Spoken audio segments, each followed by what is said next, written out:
Also in the street plan of Washington, you find pentagrams.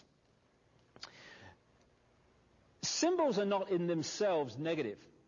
The five-pointed star, the pentagram as we call it, it's not in itself negative. Just as the swastika in its original form is not negative, it was just a symbol of the sun. Other things too, probably. What the Nazis did, however, was take the swastika and turn it round to indicate the negative. It's what they call reverse symbolism in Satanism. So what they do with the pentagram, which is why it's become a satanic symbol, is to turn it upside down, so it's pointing down. Reverse symbolism.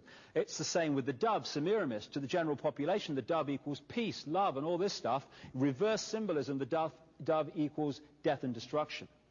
So here we have two pentagrams in the street plan of Washington. The top one points into the Capitol building, and the one at the bottom points into the White House.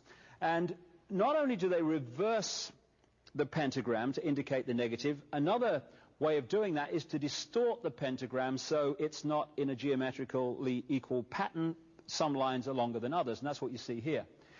Now, if you take the road through the middle of that White House pentagram, you might call it, and you go out the other side, very soon, just a few minutes from the White House, in a direct line with it, you find a very strange building in Washington, and it is this one.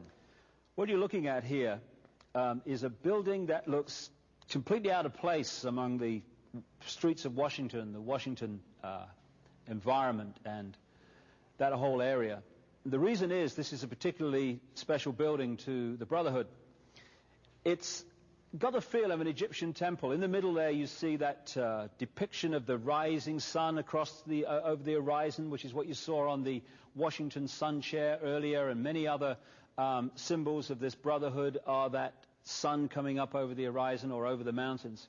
And on the two sides of the steps you've got their symbolic depictions of the Sphinx, etc. So what are we looking at here in this strange building just down from the White House? Well, we're looking at the Supreme Headquarters, 33rd degree Scottish Rite of Freemasonry. Because Freemasonry did not begin in the 16 and 1700s, as is claimed. That's when this strand of the Brotherhood got the name Freemasonry. What it really is a face or a mask on the one face that goes back to the ancient world. And this is where they're coming from, the ancient Egyptian Babylonian world, where these bloodlines came out of a long, long time ago. Here's another more close view of that half sun coming up. And when you see it live, as it were, when you're actually there, it is a beautiful depiction of the sun. And in the back, they've got a bust of George Washington, first Freemasonic president of the United States. This is a political building, so we're told. In fact, it's a temple to a secret society, built by the Freemasons to a specific design, Congress, the Congress building.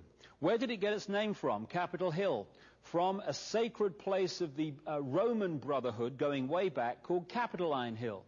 And when Madeleine Albright, high priestess of this Brotherhood, became Secretary of State, and she went across on her first overseas visit to Europe, she actually went to Rome and made an official visit, what for her would have been a pilgrimage to Capitoline Hill in Rome, and that's where we get Capitol Hill from. This is George Washington.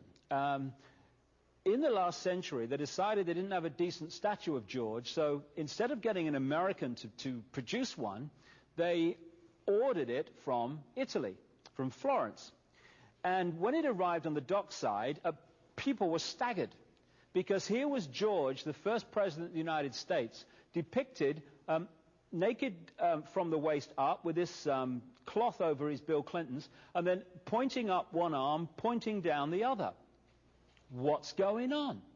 Unless you realize where these people are coming from, it's inexplicable. Well, if you just hold that in your mind, arm up, arm down, naked from the waist up, and then Bill Clinton's covered in a piece of cloth, well, this is where it's coming from. This is the ancient depiction of the compilation of the negative force symbol that the Templars worshipped, or the high-level Templars worshipped anyway, called Baphomet. And this is why they depicted George Washington in that way.